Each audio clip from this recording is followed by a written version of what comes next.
Apesar de o Senhor ter nos deixado sua palavra, Ele tem transportado pessoas além da morte e, no Espírito, para revelar mistérios que serão úteis às pessoas de sua geração, para que a vontade de Deus seja conhecida em relação para seus tempos. Cada geração deve conhecer a vontade de Deus para seu tempo e o que deve acontecer em sua geração. Estamos nesta terra para ler os sinais dos tempos e nossa geração é o momento mais difícil desde a história da Bíblia. Mas entenda isso. A Bíblia diz em 2 Timóteo 3, 1-2. 1. Sabe, porém, isto, que nos últimos dias sobrevirão tempos trabalhosos. 2. Porque haverá homens amantes de si mesmos, avarentos, presunçosos, soberbos, blasfemos, desobedientes a pais e mães, ingratos, profanos. Até a Bíblia diz que o conhecimento aumentará nesta geração. Daniel 12, 4. E a iniquidade aumentará. Mateus 24 e 12. É por isso que o Senhor revela mistérios que não foram dados às gerações passadas nestes tempos difíceis da humanidade, para que a igreja moderna possa compreender o que está acontecendo e o que está para acontecer. Existem câmaras de restituição. Meu irmão, quando você roubou o dinheiro de alguém, você tem que devolver o que roubou. Você não pode ir à igreja e dizer, eu dou a oferta de restituição, se você souber onde a pessoa mora. Se você fizer isso, estará acumulando mais pecados. Você pode dar uma oferta de restituição quando não houver maneira de estabelecer contato com a pessoa que você deve. Depois de visitar as câmaras de restituição e música do inferno, o Senhor me conduziu às câmaras dos condenados da igreja. Esta é a prisão das pessoas que vão à igreja, a prisão dos membros da igreja. A Bíblia diz que o Senhor virá para uma igreja sem mancha. Efésios 5:27 para que ele apresentasse como uma igreja gloriosa, sem mancha, nem ruga, nem coisa semelhante, mas que deve ser sagrado e sem mancha. Eu estava caminhando com o Senhor no inferno, uma região vulcânica onde almas são calcinadas e inúmeras almas choravam. Em cada câmara, havia inúmeras almas condenadas em tormento. Eu estava neste lugar horrível onde essas almas foram condenadas para sempre. E o Senhor estava em lágrimas. Continuei dizendo, se fosse eu naquele lugar, não suportaria essa dor. Eu estava aterrorizado. E o Senhor me disse, este lugar é insuportável. Eu dei minha vida pela salvação da humanidade. A vida do homem está ligada ao que ele faz e aos lugares para onde vai. Não se esqueça do que você vê e diga ao meu povo o que você vê, pois a vida do meu povo depende disso. Eu sei que você é fraco na carne, mas não seja complacente, pois não derramei meu sangue em vão. Não acrescente a este testemunho, você contará exatamente o que viu. Eu vi demônios se movendo neste túnel do inferno. Esses demônios estavam segurando crânios humanos. Eles estavam se regozijando por ganhar as almas dos homens. Os demônios são vencedores de almas, ao contrário da maioria dos cristãos. O Senhor disse, o objetivo de Satanás é seduzir as pessoas do mundo, mostrando-lhes a glória deste mundo como se este fosse o melhor que eles poderiam ter. O diabo está dizendo à humanidade que o melhor é a vida neste mundo. Mateus 4, 8. Novamente, o diabo o levou a um monte muito alto e mostrou-lhe todos os reinos do mundo e sua glória. 9. E disse-lhe, tudo isto te darei, se te prostrar e me adorar. Nesse túnel, havia um cheiro ruim. Finalmente chegamos a esta câmara destinada a membros de igrejas. Eu vi um portão enferrujado onde estava escrito, Câmaras dos Condenados das Igrejas. O Senhor disse, este é o lugar para pessoas que vão às igrejas e afirmam pertencer a mim.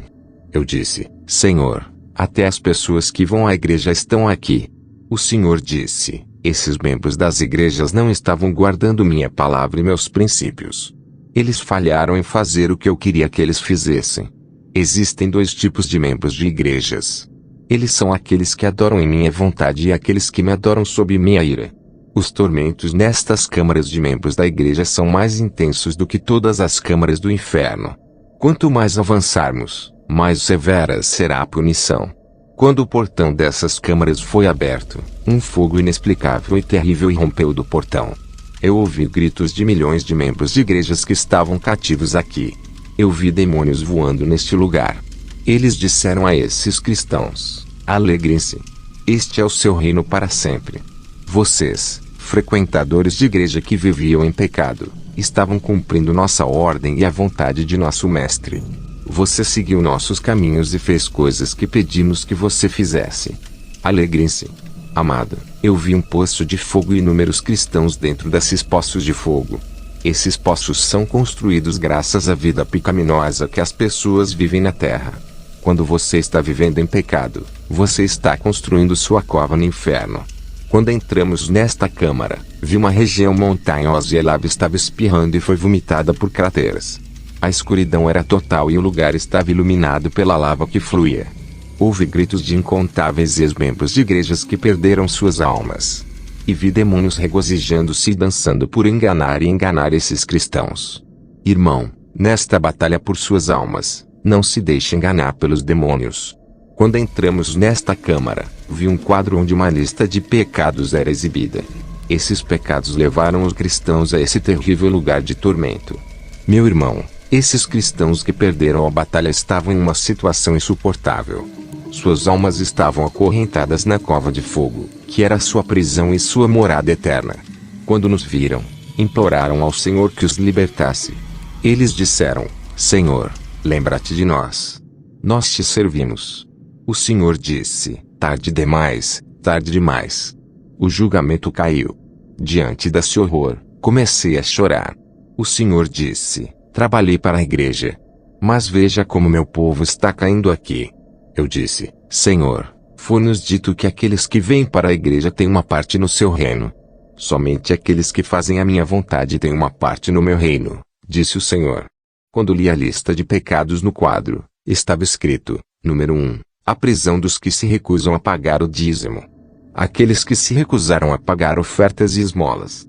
Número 2, a prisão de quem reza na igreja liderado por uma mulher. Número 3, a prisão de pessoas que falam durante a pregação, pessoas que causam contendas e divisão na igreja. Número 4, a prisão de pessoas que fazem juramento, mas não os cumprem. Número 5, a prisão do povo de Deus que veio para a igreja, mas não conseguiu se converter. Número 6, a prisão do povo de Deus que veio à igreja e se arrependeu.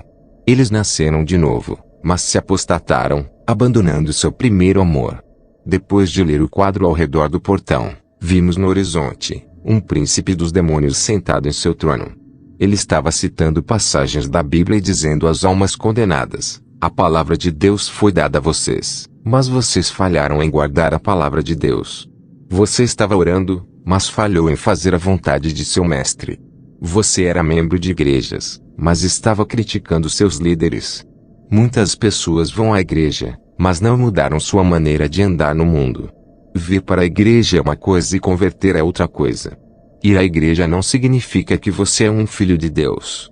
A conversão é a transformação do coração da pessoa que sai de um estado para outro. É uma situação em que o homem abandonou os seus maus caminhos para caminhar pessoalmente com o Senhor. Viemos para a igreja para aprender a andar pessoalmente com Deus. Não vamos à igreja rotineiramente. Mesmo que a igreja seja fechada, o verdadeiro cristão continua a andar com Deus. Os cristãos que estão nessas câmaras do inferno frequentam a igreja e não entregam suas vidas completamente ao Senhor. Muitos estão vindo para a igreja, mas não estão entregando suas vidas ao Senhor completamente. Mesmo assim, eles ouvem a palavra de Deus, mas falharam em buscar a transformação de seus corações que chamamos de conversão.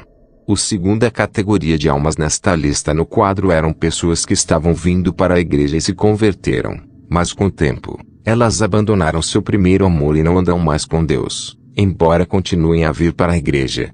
A igreja está cheia de fiéis que, na verdade, estão distantes de Deus. Eles vêm para a igreja, mas não andam com Deus. Eles seguem seu próprio caminho.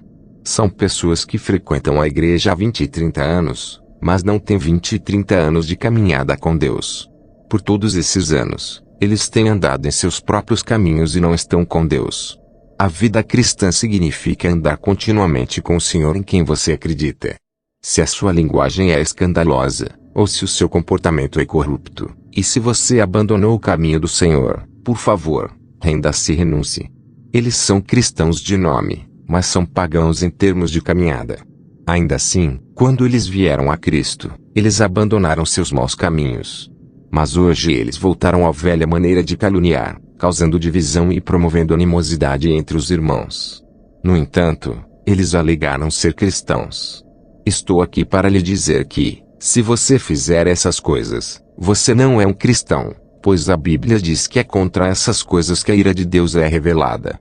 É por causa desse comportamento que o nome do Senhor é insultado em seu local de trabalho, sua vizinhança e em sua casa.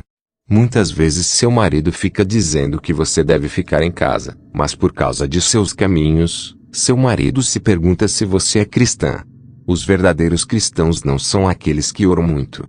Eles são aqueles que perdoam seus inimigos e oram por aqueles que os perseguem. Se deixarmos de perdoar e guardar ressentimentos contra as pessoas em nossos corações, não veremos o Senhor. Outra categoria de cristãos que vi nesta câmara eram aqueles que não leem a Bíblia. Assim, eles não colocam em prática. Este livro da lei não deve sair de sua boca. Medite sobre ele dia e noite, para que você tenha cuidado de fazer tudo o que está escrito nele. Pois então você prosperará e terá sucesso em tudo o que fizer. Josué 1:8. As outras categorias são aqueles que deixaram de pagar o dízimo e foram infiéis a dar. O Senhor me conduziu a um homem que estava em tormento. Quando ele viu o Senhor, ele disse: Senhor, tem misericórdia. Eu reconheço que fiz algo errado. Decidi consertá-lo. Dê-me um segundo para pagar o dízimo que roubei. O Senhor disse: quando você estava no mundo, por que deixou de pagar o dízimo? É tarde demais. O julgamento caiu. Eu vi em sua cova, havia dinheiro que exigia justiça, e o homem estava esquelético e queimado pelo fogo que saía da cova. Eu disse: Senhor, o que ele fez? O Senhor disse: quando ele estava no mundo, eu costumava abençoá-lo, mas ela não pagava seu dízimo. Cada vez que você deixa de pagar o dízimo, está mentindo para mim e é atingido por uma maldição.